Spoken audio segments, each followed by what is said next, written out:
Terima kasih Anda masih bersama kami. Bagi Anda yang baru saja bergabung, kami hadirkan kembali 3 berita utama hari ini. Diduga tertimpa pohon yang roboh, seorang warga kota Makassar ditemukan meninggal dunia. Pemerintah Provinsi Sulawesi Selatan tetapkan upah minimum Provinsi Sulsel tahun 2024 berlaku mulai 1 Januari. Simpati untuk Palestina diwujudkan seorang pria di Kabupaten Pangkep dengan berkostum Spider-Man dan berjalan kaki sejauh 160 km untuk galang donasi.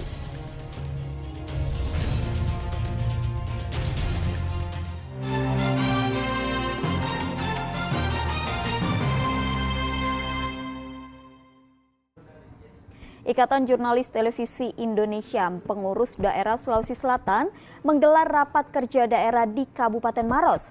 Rakerda keempat ini membahas peningkatan pariwisata Geopark Maros Pangkep dan mengangkat nama Makassar di label kuliner sebagai program agenda kerja IJTI Pengda Sulsel mendatang.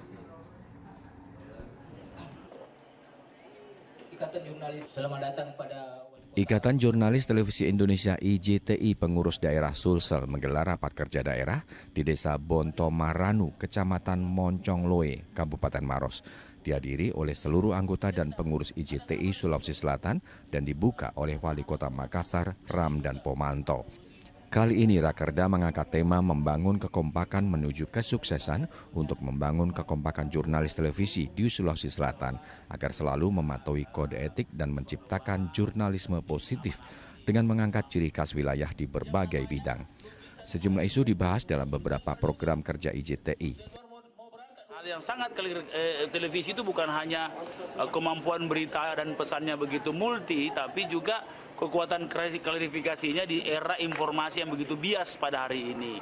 Sehingga jadi tantangan ke depan luar biasa rumit dan kompleks, dan itu memang harus menjadi bagian yang menjadi misi IJTI untuk mengawal informasi dan pesan dari gambar-gambar TV yang diberitakan, termasuk kalau ada misalnya rekayasa video dari artificial intelligence. Dalam rapat ini kita akan membahas berbagai macam program-program kerja yang menyangkut dengan kerja-kerja jurnalis, yang mana profesi jurnalis ini merupakan sebuah profesi yang amat mulia, yang sehingga sangat membantu masyarakat untuk mengetahui apa yang sementara terjadi di luar sana. Diharapkan dengan beberapa program yang telah disepakati dalam rapat kerja daerah keempat ini bisa dilakukan dengan baik. Raisa Habu melaporkan dari Kabupaten Maros. Kisah pilu dialami seorang warga di kota Makassar. Akibat tidak punya biaya berobat, seorang ayah tak bisa lagi bekerja sejak 3 tahun lalu setelah kakinya tak berfungsi akibat kecelakaan mobil di Kabupaten Baru.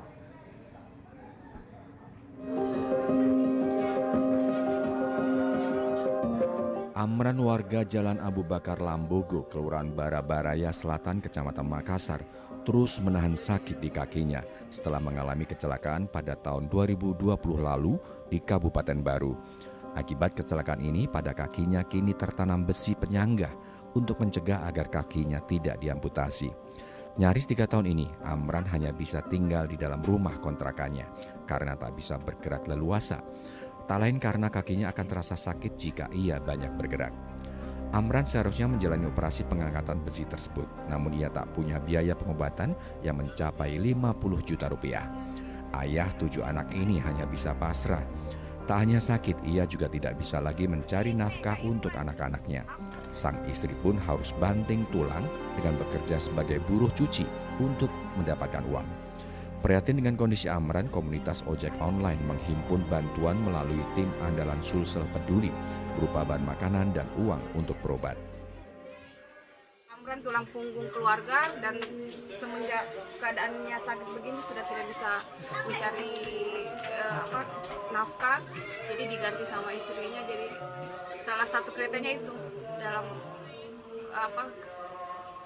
kurang mampu. kecelakaannya bawa apa Pak ke sana? Bawaan sementara dari Makutanya mau ke Makassar. Pulang dan kadang kosong mobil. Cuma tabrak pohon begitu. Kita sebagai supir Saya atau sopir. supir. Kemudian kondisi saat itu kakinya bagaimana Pak? Terjepit masuk ke dalam mobil. Oh, terjepit. Ya. Terus kalau dokter melihat ini bagaimana Pak? Masih bisa diselamatkan kakinya? Kalau dibilang dokter itu hari bisa. Oh, masih bisa jadi. Cuma agak pincang kalau jalan. Keluarga berharap Amran bisa segera mendapatkan perawatan sehingga bisa kembali bekerja mencari nafkah untuk anak-anak dan istrinya. Andi Muhammad Sardi melaporkan dari Makassar.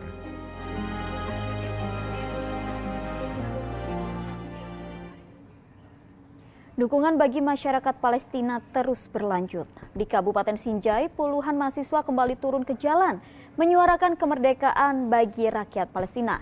Pendemo juga menggaungkan gerakan memboikot produk-produk yang berafiliasi dengan Israel. Unjuk rasa bela Palestina terus berlangsung di berbagai daerah. Seperti di Kabupaten Sinjai, pada Selasa siang, puluhan mahasiswa kembali turun ke jalan menyuarakan kemerdekaan bagi rakyat Palestina. Pengunjuk rasa juga menyerukan kepada seluruh masyarakat untuk memboikot produk-produk yang berafiliasi dengan Israel. Pengunjuk rasa juga mendesak pemerintah Indonesia agar lebih keras lagi menyuarakan kemerdekaan bagi Palestina dan mendesak Israel agar menghentikan genosida kepada rakyat Palestina. Jadi pada hari ini kami beberapa elemen menurunkan aksi solidaritas untuk kemerdekaan rakyat Palestina. Dan pada hari ini yang terjadi di aksi-aksi nasional, ini adalah aksi serentak nasional bahwa yang dilakukan ada 19 titik kota di Indonesia. Jadi selain unjuk rasa juga dilakukan penggalangan dana untuk rakyat Palestina. Andi Muhammad Sardi melaporkan dari Kabupaten Sinjai. Masih tentang Palestina, beragam cara dilakukan untuk membantu rakyat Palestina. Seperti yang dilakukan oleh seorang pria di Kabupaten Pangkep. Dengan menggunakan kostum superhero, ia berjalan kaki sejauh 160 km untuk menggalang donasi.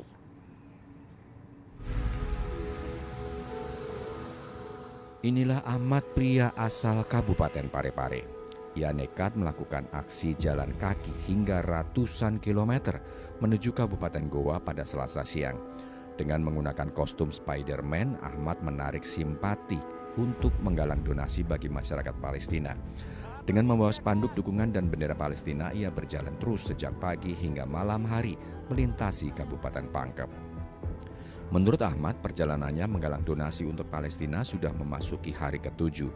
Di sepanjang jalan banyak warga yang membantunya. Kini Ahmad sudah tiba di Kabupaten Pangkep dan melakukan penggalangan dana di lampu merah Kecamatan Bungoro, Kabupaten Pangkep. Setelah 30 menit, ia kemudian melanjutkan perjalanannya. Aksi ini merupakan kedua kalinya yang dilakukan Ahmad. Sebelumnya ia juga pernah berjalan kaki pada tahun 2022 lalu. Aksi ini sebagai wujud dukungannya kepada masyarakat Palestina. Ia pun berjalan dari batas Kabupaten Kota Parepare dan Kabupaten Pinrang menuju Kabupaten Goa melewati 6 kabupaten kota. yang utama itu, yang paling utama saya ingin menyuarakan saja kemerdekaan Palestina, yang mana mungkin dengan berjalan kaki warga-warga yang belum tahu tentang Palestina bisa cari info dengan melihat bendera Palestina yang berjalan aksi Mars ini. Yang kedua, mungkin sambil jalan saya juga menggalang donasi buat saudara-saudara kita yang ada di Palestina. Ahmad diketahui bekerja sebagai seorang kurir pengantar barang antar daerah. Aksi yang dilakukan Ahmad juga terlaksana karena dukungan dari berbagai organisasi kemanusiaan. Andi Muhammad Sardi melaporkan dari Kabupaten Pangkep.